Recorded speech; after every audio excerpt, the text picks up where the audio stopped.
BIMSTEC का छठा शिखर सम्मेलन बैंकॉक में संपन्न हुआ। इस सम्मेलन के सिलसिले में प्रधानमंत्री श्री नरेंद्र मोदी जी ने थाईलैंड की यात्रा की।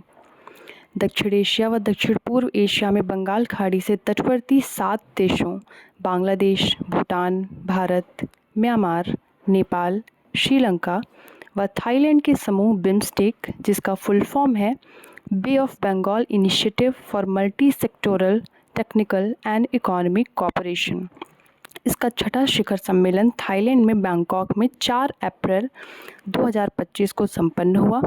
भारतीय प्रधानमंत्री श्री नरेंद्र मोदी सहित सभी 7 देशों के शासन प्रमुख 3 वर्ष के अंतराल पर हुए इस शिखर सम्मेलन में उपस्थित थे।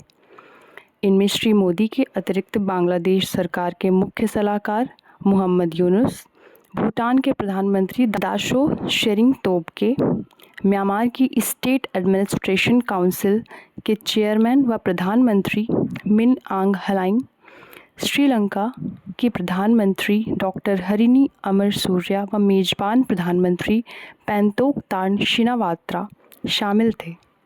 सम्मेलन का विषय यानी कि थीम था बिम्स्टेक समृद्ध, लचीला व खुला, यानी कि बिम्स्टेक प्रॉस्परस, रिजाइलिएंट एंड ओपन।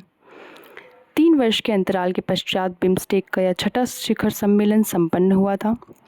इससे पूर्व इस समूह का 5वां शिखर सम्मेलन 30 मार्च 2022 को श्रीलंका की मेजबानी में वर्चुअल तरीके से हुआ था, जबकि चौथा शिखर सम्मेलन 30-31 अगस्त 2018 को नेपाल में काठमांडू में हुआ था।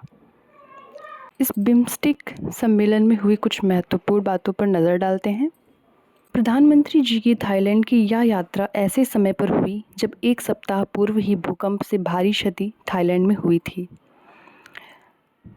थाईलैंड में आए विनाशकारी भूकंप से हुई जन हानि पर शोक व्यक्त करते हुए श्री मोदी ने अपने इस संबोधन में दक्षिण एशिया और दक्षिण पूर्व एशिया के बीच बिम्स्टेक को एक महत्वपूर्ण सेतु के रूप में रेखांकित करते हुए कहा कि समूह क्षेत्रीय सहयोग, समन्वय और प्रगति के लिए एक प्रभावशाली मंच बन गया है।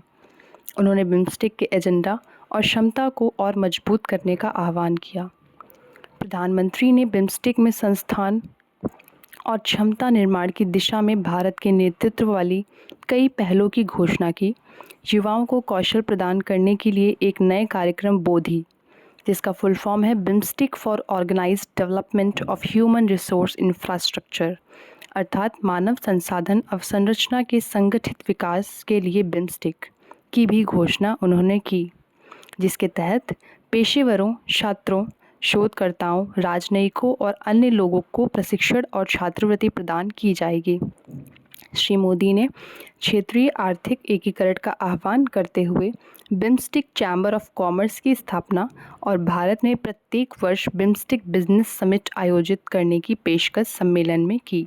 भारत इस वर्ष बिम्स्टेक एथलेटिक्स मीट और 2027 में पहले बिम्स्टेक खेलों की मेजबानी करेगा, जब समूह अपनी 30वीं वर्षगांठ मनाएगा।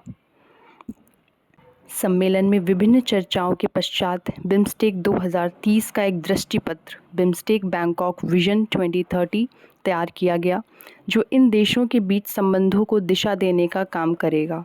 एक बिम्स्टेक समुद्री परिवहन समझौते that is BIMSTEC maritime transport agreement पर भी हस्ताक्षर सम्मेलन में किए गए, जिसमें समुद्री कार्गो के लिए राष्ट्रीय उपचार व सहायता के अतिरिक्त विवाद निपटान तंत्र का प्रावधान है। बिम्स्टेक की अध्यक्षता सदस्य देशों के नामों के अंग्रेजी वर्णमाला क्रमानुसार आगे हस्तांतरित होती है। इस परंपरा के तहत इसकी अध्यक्षता अब बांग्लादेश को सौंपी गई है, जिससे इसका अगला शिखर सम्मेलन अब बांग्लादेश की मेजबानी में होगा। और अंत में आप सभी के लिए एक प्रश्न है, बिम्स्टेक की स्थापना किस वर्ष हुई और पहले बिम्स्टेक का क्या नाम था और उसमें कितने मेंबर्स थे शुरुआत में? इसका जवाब आपको कमेंट सेक्शन में देना है।